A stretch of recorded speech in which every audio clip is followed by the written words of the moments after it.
Minha mensagem de hoje tem por tema: fuja do erro, seja mais assertivo. Minha proposta hoje é conversar com você sobre uma instrução dada por Deus através do apóstolo Paulo aos Gálatas, no capítulo de número 6, no verso 6. Coloca na tela, por favor. Gálatas 6, 6. Diz assim: mas aquele que está sendo instruído na palavra, compartilhe todas as coisas boas com aquele que o instruiu. Não se enganem, ok? Em outras traduções, está escrito: não erreis. Deus não se deixe escarnecer. Ali está dizendo de Deus não se zomba, pois tudo aquilo que a pessoa semear, isso também colherá. Você tem a outra tradução aí, Vitor? Não, tá certo? Mas repita comigo: não erreis, Deus não se deixe escarnecer, porque tudo que o homem semear, isso também ceifará. Feche seus olhos. Senhor nosso Deus e Pai, em nome de Jesus, eis aqui a Tua palavra, continua falando conosco. Usa-me como um canal de bênção nesta hora, em nome de Jesus. Você pode dizer amém? Isso. No ano de revisão é importante nós revermos algumas coisas que estabeleceram nossas crenças. Nós revemos algumas coisas cujas quais nós baseamos a nossa fé e a postura cuja qual nós acreditamos que as coisas vão acontecer. Nós temos que ter muito cuidado quando vamos analisar isso. Primeiro, que algo, para ser considerado uma tese bíblica, precisa, para alguns, de 3 ou mais versículos ou textos que baseiem esta afirmação. Nenhuma tese pode ser estruturada em apenas um versículo. Então, algumas pessoas começam a citar textos isolados, muitas vezes únicos, totalmente separados do contexto que estavam inseridos, na verdade, na Bíblia, e transformam isso numa verdade. E uma das coisas que me parece foi muito interpretada, ou mal interpretada, ao longo da história, foi a crença de que Deus não leva em conta os nossos erros. É de que Deus está sempre pronto a corrigir a rota daqueles que erram. É que está em Deus a obrigação de acertar as coisas, de corrigir as coisas. Eu confesso que eu não sei onde isso está escrito, mas as pessoas, ou grande parte delas, acreditam que a bondade de Deus, que a misericórdia de Deus, ela é grande o suficiente para sobrepor a justiça dele. Isso não é verdade.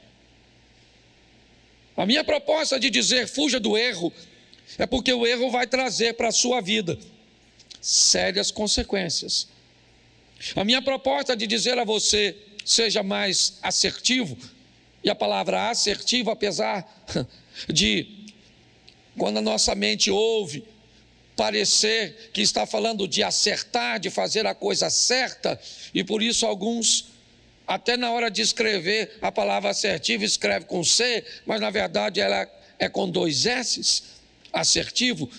Ela tem a conotação de alguém que está seguro, que está firme, que sabe aquilo que está fazendo, que ao tomar decisões, não tomam decisões de qualquer maneira. São pessoas convictas, firmes, fortes, seguras, que fazem as coisas com objetividade.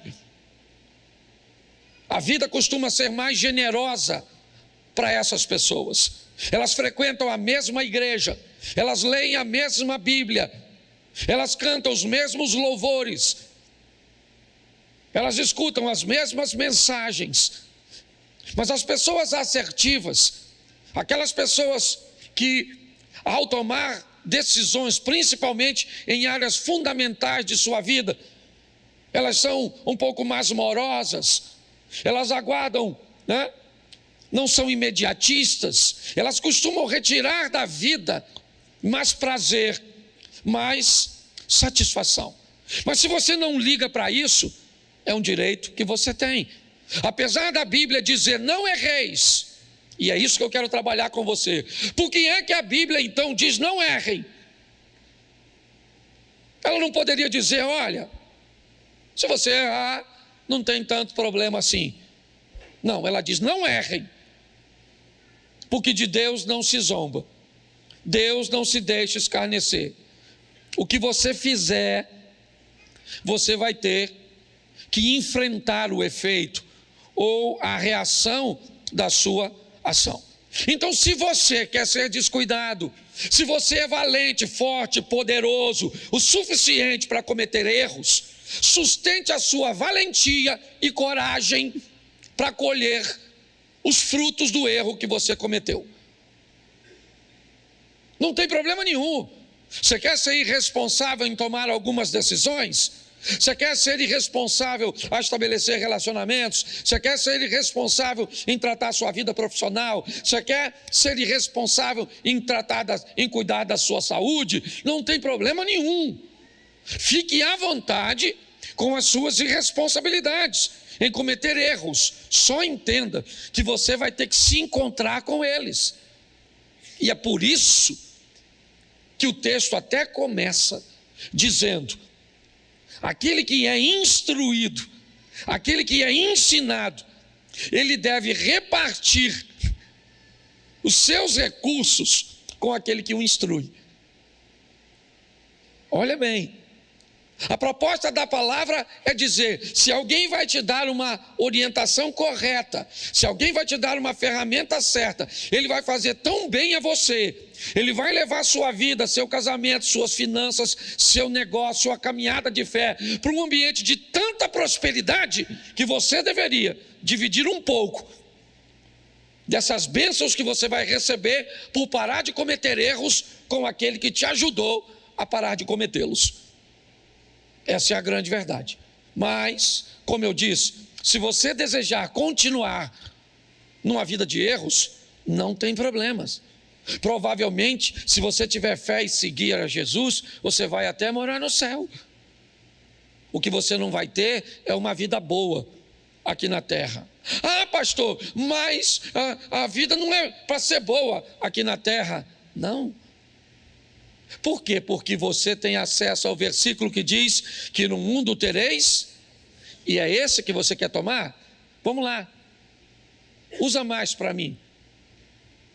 Nós temos umzinho aqui, que justifica o sofrimento. Mas vamos lá, eu vim para que tenham vida e a tenham em...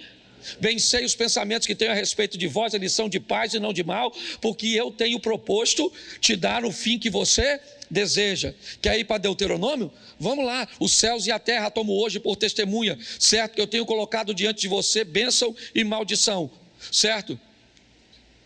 Escolha tu as bênçãos, para que viva tu e a tua descendência.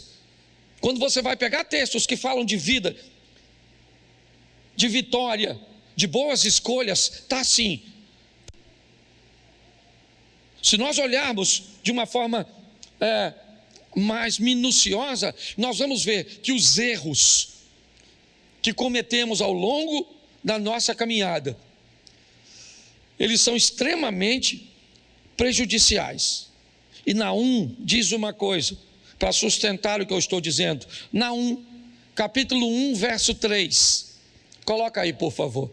Naum, capítulo 1, verso de número 3. Isso. O Senhor é tardio em, mas grande em, e jamais inocenta um culpado. Jamais inocenta um culpado. Jamais inocenta um culpado. Ah, pastor, mas o sangue de Jesus não me inocentou? Eu era culpado. Ah, aí sim, colocou o texto certinho. certo? O sangue de Jesus foi derramado para pagar um preço, ele é o Cordeiro. Então até você tenha cuidadinho um pouquinho. Eu sei que Deus filtra tudo isso. Se você vai orar, cuidado para não usar o sangue onde você deveria usar o nome, e para não usar o nome onde você deveria usar o sangue. O nome é para uma coisa, o sangue é para outra coisa, tá certo? Nós precisamos rever tudo isso. Ah, pastor, mas Deus entende tudo isso? Entende, é claro que entende. O Espírito Santo, ele corrige muitas coisas que fazemos errada, mas nós estamos num ano de revisão. Por que não entender que precisamos parar de expulsar muitas vezes um demônio usando o sangue? Na ignorância, vale. Mas, né? Nós precisamos rever, é só isso. Minha exposição é só uma exposição de revisão. Então a minha proposta agora é mostrar a você que se Deus não toma culpado por inocente, se Ele diz não errem porque vocês vão ter que se encontrar com o resultado do seu erro, nós temos a garantia de que Ele é tardio em irar-se. Sim, é só você ler a história de Sansão e você vai descobrir o quão longânimo Deus é, o quão bondoso Ele é. Você vai ver uma série de erros que Sansão está cometendo. Me permita fazer você raciocinar sobre isso. A própria Bíblia, você não tem nenhuma garantia que a força de Sansão estava no cabelo. Ele era um nazireu, como muitos outros nazireus que haviam naquela época. Mas quando você vê ele comete o primeiro erro, Deus tolera, ele comete o segundo erro, Deus tolera, ele comete o terceiro erro, Deus tolera. Conforme ele vai cometendo uma série de erros, chega uma hora que Deus diz, acabou. Aliás, todas as vezes que ele fica forte, a Bíblia nunca diz que a força dele era por causa do cabelo. Sempre diz, o Espírito do Senhor se apoderou de Sansão. O Espírito do Senhor se apoderou de Sansão. O Espírito do Senhor se apoderou de Sansão. O dia que Sansão ficou fraco, o texto diz assim, o que Sansão não sabia é que o Espírito do Senhor não era mais com ele. Então é só a nossa revisão. É só nós olharmos para que a nossa caminhada esteja mais firme, esteja mais forte. Então eu vou te mostrar o erro de algumas pessoas e vamos ver no que deu. Vamos ver se Deus entrou lá para corrigir, para arrumar a coisinha, para passar a mão na cabeça. Vamos ver se é assim que Ele lida, que aí você vai descobrir o quanto pode ser danosa uma gravidez sem um cônjuge, sem uma estrutura estabelecida. Você vai entender que Deus vai perdoar o seu pecado de ter cometido uma vida sexual fora do casamento e você engravidou. Sim, Deus vai te perdoar, você pode morar no céu, sim ou não? Isso. Mas e a responsabilidade que você agora vai ter que carregar de criar essa criança? Então os erros, eles são complexos. Então como pastor, às vezes as pessoas vêm falar comigo, eu falo, cara, gente, é muita bagunça muitas vezes. É uma série de erros que vai trazendo uma vida difícil, de gente que vai morar no céu, mas vai viver o inferno aqui na terra. Então eu vou te mostrar aqui, rapidinho, o primeiro é o erro de Davi. Deixa eu te mostrar o erro de Davi. Segundo o livro do profeta Samuel, capítulo 12, verso 13. Dá uma olhada nesse texto. 12, 13. Está um pouquinho diferente a minha, qualquer coisa eu corrijo a minha tradução e vamos ver se depois a gente coloca a minha aqui. Então Davi disse a Natã, pequei contra o Senhor. E Natã respondeu, também o Senhor perdoou o seu? Isso é fantástico. Sabe o que ele fez? Ele se deitou com a mulher do cara enquanto o cara estava na guerra. Sabe o que aconteceu? A mulher ficou grávida. Sabe o que Davi mandou fazer? Mandou matar o cara na frente de batalha. Ele foi o mandante. É isso. Deus então manda o profeta ir a ele Diga assim: você quer andar bem? Diga, você quer andar bem? Tenha profeta. Isso. Quem é profeta? Profeta é a pessoa que pode dizer para você o que ninguém pode. Você tem que ter alguém que diga para você o que ninguém pode dizer. Alguém que você deu autoridade para chamar sua atenção. Sua atenção quando a roupa está inadequada. A sua atenção quando a sua postura não está correta. Você tem que ter alguém que tenha coragem, né? Ou autoridade, não vou nem dizer coragem, a autoridade de dizer para você o que ninguém pode dizer. Natan era a representação. Aliás, ele é a salvação de Davi. Ele vai à casa de Davi e vai dizer a ele que ele fez isso. Você se deitou com a mulher do Urias, você mandou matar Urias, e Deus viu tudo isso. O que ele disse? Pequei contra o Senhor. Aí o que Natan diz para ele? Também o Senhor perdoou o seu pecado. Você não? Ele tinha que morrer. Velho Testamento, olho por olho, dente por dente. Mandou matar, morre. Natan está dizendo para ele: Davi, você cometeu um erro grave, um pecado capital. Você infringiu um dos 10 mandamentos, o decátulo do Moisés, do próprio Deus. As leis dadas no monte, escritas nas pedras. Estava escrito na pedra, não era à toa. É porque era um registro sério. E agora Deus diz para ele, através do profeta Natan: também o Senhor perdoou o seu pecado. Você não morrerá. Deus te perdoou, Davi. Você não morre. Verso 14. Mas, porque com isso você deu motivo aos inimigos do Senhor a blasfemarem? Bom, Davi, já que com a sua postura, você que é crente, anda com a Bíblia na mão, carrega meu nome,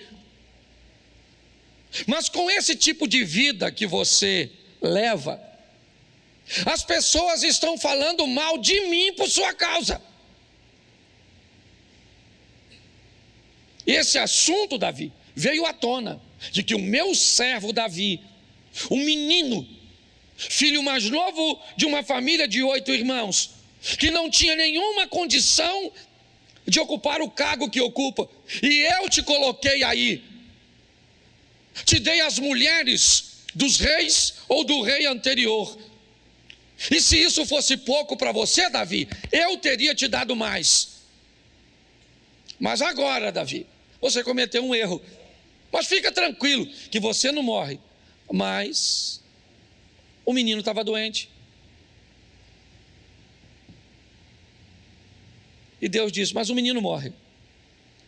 Mas Davi, a espada de violência que você usou contra Urias não vai se afastar mais da sua casa.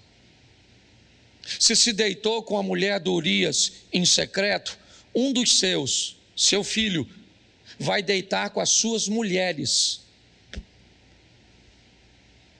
Pare e pense. Dá uma olhada nisso e vê o que o erro de alguém que foi perdoado, porque ele foi perdoado, ele não vai morrer, mas a vergonha, a humilhação, o problema familiar e todas as coisas que ele colhe do erro que cometeu. Então Davi deveria saber muito bem o texto que nós lemos em Gálatas. Tudo bem que ele não tinha acesso ao texto dessa forma, né? Porque está lá na frente. Não errem. Não errem, porque isso vai dar problema para vocês. Vocês são meus servos, vão morar nos céus, está tudo certinho, mas cuidado com os erros. Eles vão te trazer problemas. Não acredite que Deus vai corrigir o que você faz de errado. Não é assim. Reveja isso. Vamos te mostrar outro? Vamos lá. O erro de Moisés. Note que eu só estou falando de homem de Deus até agora. Moisés, o homem que conversava com Deus face a face. Um dos textos para mim mais impactantes da Bíblia. Bota para mim, por favor, Êxodo 32, 32. Eu acho que é esse aí. Agora, pois, perdoa-lhe o pecado, ou, se não, peço-te que me risques do livro que escrevesse. Irmão, presta atenção no que o Moisés está conversando com Deus. No momento difícil, onde Deus está dizendo para ele: Moisés, vamos acabar com este povo. Vamos acabar com essa história do Abraão. Vamos começar uma história nós dois. Eu vou começar um povo através de você. Esse povo vai perecer aí no deserto, Moisés, e a gente começa de novo. E Moisés, com um amor por aquele povo, mas pensa em algo, sabe, só o amor poderia fazer com que ele não fosse fulminado ao dizer uma coisa dessa para Deus. Olha o que ele está falando para Deus: perdoa. Deus está dizendo: eu vou destruir o povo. Moisés diz: perdoa-lhe o pecado, ou se não, eu peço-te que me risque. Olha o que o Moisés falou. Se não fosse com amor, com humildade, estava morto. Eu só estou te mostrando isso para você ver o nível que esse cara era, o nível que Davi foi. Mas não interessa se é Davi, não interessa se é Moisés, não interessa se é Abraão, não interessa se é Paulo, se é Pedro, não interessa quem seja. Errou, meu irmão, a casa vai cair. É isso que você tem que entender. Então, se você vai ser macho e valente o suficiente para vacilar, depois também chupa o limão. Não vem com essa fatalidade: agora também eu errei, minha vida acabou nada. Você vai colher tudo e vai começar de novo.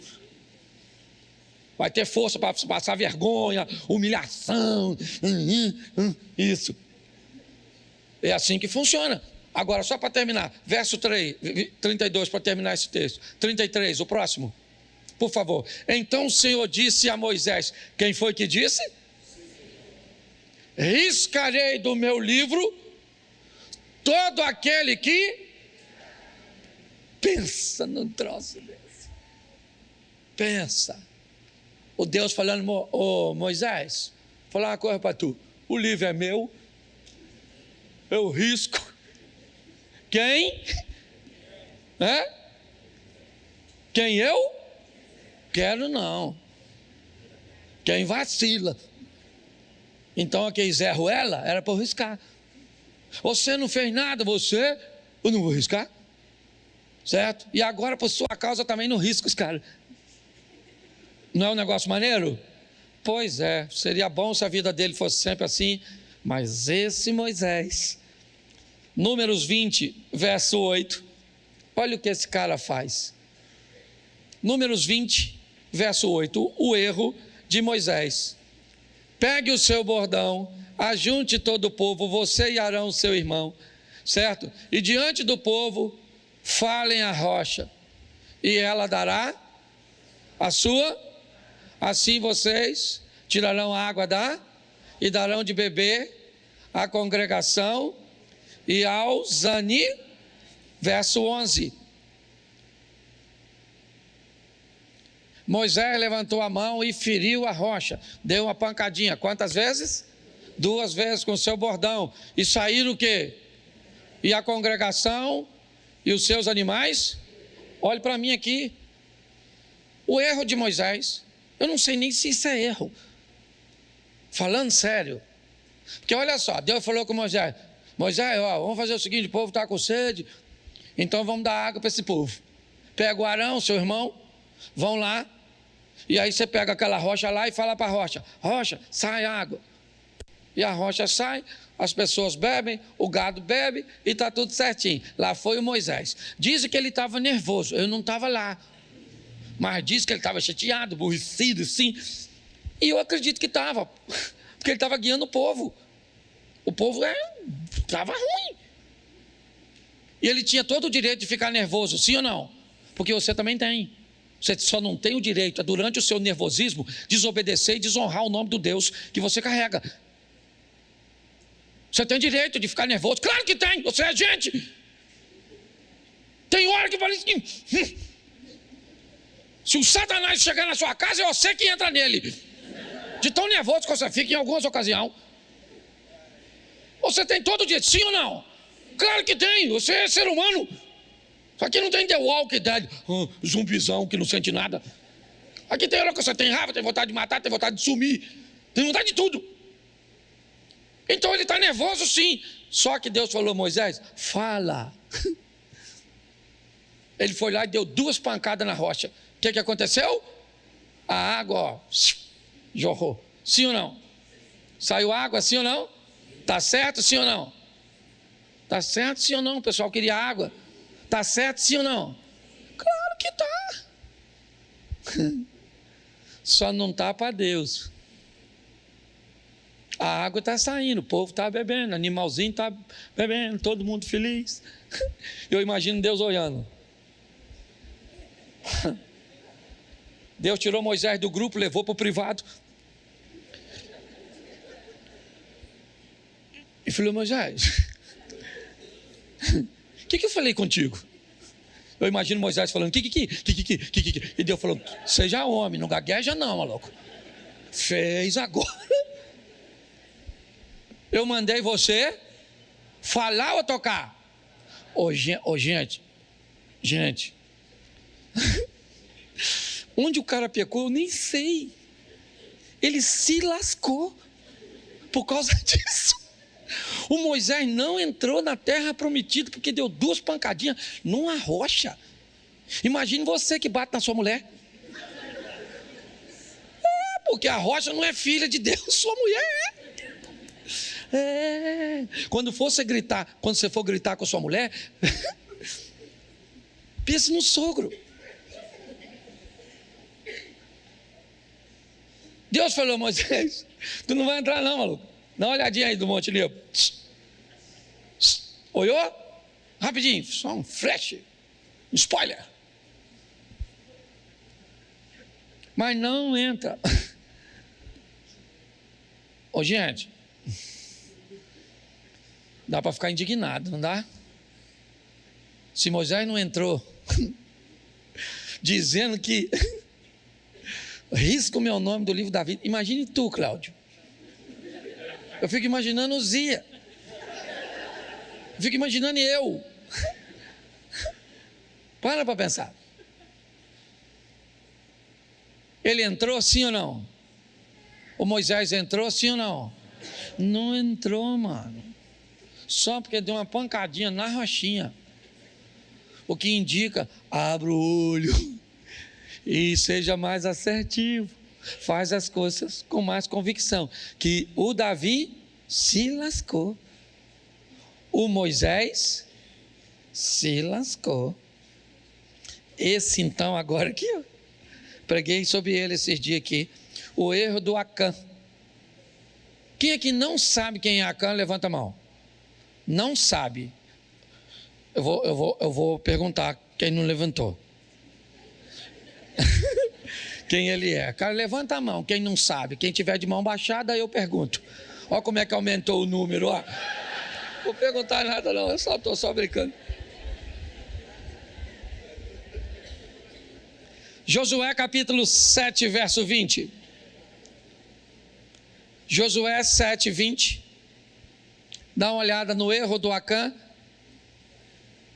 Acã respondeu a Josué: é verdade, eu pequei contra o Deus de Israel e fiz assim e assim. Você já escutou alguém pregar para tu que aquele que confessa alcança misericórdia? Com Acã funcionou não. Ele falou: fiz mesmo, pequei assim e assim. E Deus falou: assim. Então agora provavelmente tudo indica que esse cara foi para o céu, pertencia ao povo de Deus. mas perdeu o privilégio de viver aqui na terra. Por quê? Porque cometeu um erro. Perdeu o privilégio de viver aqui. Porque cometeu um erro. Então, cuidado como nós tratamos. Eu estou pregando para mim também. Como nós estamos tratando isso. Agora, esse exemplo que eu deixei por último para vocês, ele é comovente. Capítulo 31 de Gênesis, verso 30. Sobe para mim no teclado aqui, por favor. Gênesis 31, 30. Presta atenção nesse texto. Agora que você partiu de vez, pois está com saudade da casa de seu pai, por que roubou meus deuses? Prestem atenção aqui. Nesse texto nós temos o erro de Raquel e o erro de Jacó. Jacó não estava vivendo muito bem com seu sogro. As coisas não estavam boas. Entendeu? Porque viver com parente nunca foi fácil. Nem para você, nem para o Jacó. Ele está tendo problema com os cunhados. Os cunhados estão achando que o Jacó está pegando as coisas dele. Aquela coisa assim, que às vezes você bota um pudim na geladeira, morando no quintal. O pudim some. Você tem um cunhado parasita, que toma Coca-Cola toda, anda o dia inteiro com a gaiola de passarinho na rua. Tuí, tio. E você trabalhando. Hã? Você mora no quintal, você tem um filho, no quintal tem mais umas 5 crianças. Você dá um danoninho pro seu filho, tem que prender ele no canto. Come, meu filho, que eu te dou cobertura. Porque se as crianças verem o biscoito, você sabe mais ou menos isso. Isso é vida, comunidade, quase um ambiente indígena. Certo? Uma oca do lado da outra. É mais ou menos assim. E você ri de coisas que te faz chorar. Ela... Sim. Você lembra quando você morava na casa dos outros? Assim que casou. O quarto não era nem uma suíte. Para fazer amor era terrível. Não podia ter nenhuma sonoplastia. Se algum barulho. Depois, para tomar banho, um abre a porta. Você não sabe se fez amor ou roubou um banco. Não é? Coisa desse tipo. Só estou mexendo na sua memória, né? Numa revisão. Vale a pena. Ele quer ir embora. As coisas não estão boas. Ele então junta tudo que tem. Jacó tinha maneiras muito esquisitas, muito escusas de resolver as coisas. Fazia parte de seu hábito. Até mesmo depois de se chamar Israel, ele ainda conservava algumas coisas muito ruins na hora de fazer coisas ou resolver alguns problemas. Ao invés de esperar o sogro chegar e dizer eu não quero mais ficar, não vai dar, ele espera o sogro sair numa diligência. Ele então, o sogro não estava em casa, ele pega todas as coisas que era dele e vai embora. O sogro então chega e é avisado de que Jacó foi embora, desmontou suas tendas, pegou seus animais e foi embora. Será que ele não aprendeu quando teve o problema com seu irmão Esaú? Que por pior que seja, deveria ser dito, por mais doloroso que seja, deveria ser exposto. Eu sei que às vezes dizer dói mais do que ficar calado. Agora, ele está indo embora, o sogro chegou, e alguém avisa, ele foi embora. Mas Jacó conduzia crianças, mulheres, animais, não dava para andar tão rápido, apesar de 7 dias Labão então pega seus homens, seus cavalos, e rapidamente acaba alcançando Jacó. O encontro não é dos melhores. Deus, para amenizar a situação, aparece para Labão à noite, dizendo para ele controlar suas emoções e não fazer nada de mal. Labão então encontra com Jacó e diz para ele: eu só não vou fazer nada contra você, porque o seu Deus me apareceu de madrugada e falou comigo. Note, ele teve que fugir para não morrer de seu irmão Esaú, e agora mais uma vez ele foge. É de um erro em erros. Mas sumiu alguma coisa da casa de Labão, que ele está bem chateado. Algumas imagens de seus deuses desapareceu. Ele só precisava de um motivo. Tem alguma coisa na sua bagagem que não lhe pertence. Eu não estou aqui porque você está indo embora, eu estou aqui porque você me roubou. É isso. A tônica da história é essa. É por isso que eu vim. Porque eu cheguei em casa, tá bom. E Jacó disse: mas eu não peguei nada seu.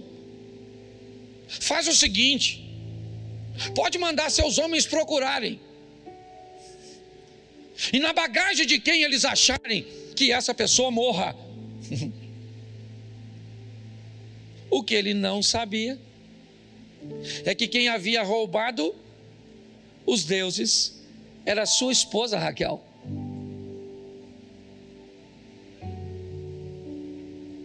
Quando isso aconteceu, estão revistando tudo. Raquel alega estar menstruada e não podia se tocar no ambiente onde ela estava. Ela então se assenta sobre os ídolos. O pai manda revistar tudo, e aí Jacó, que já não está muito satisfeito com aquela situação, diz: faz o seguinte, ó Labão, não procura só seus deuses não, suas imagens não, pode procurar aqui, e tudo aquilo que você achar aqui que for seu, você pode levar. Se tem alguma coisa, se você acha que eu trouxe alguma coisa que não era minha, pode pegar e levar. Não acharam nada. Eles foram embora. Uma falsa sensação de paz. Mas ali, Raquel assinou sua própria sentença, cometendo o erro de roubar os ídolos.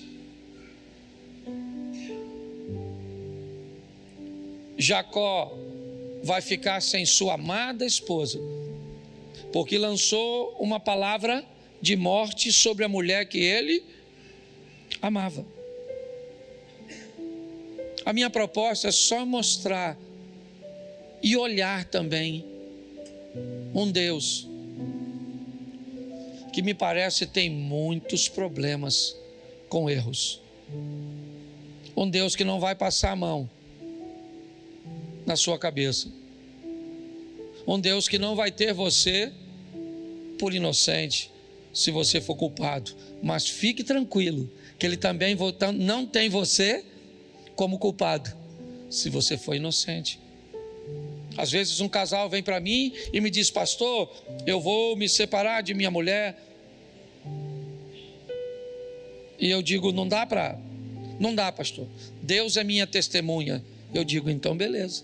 Se Deus é sua testemunha, não sou eu que vou fazer parte da promotoria. Deus não precisa de testemunhas.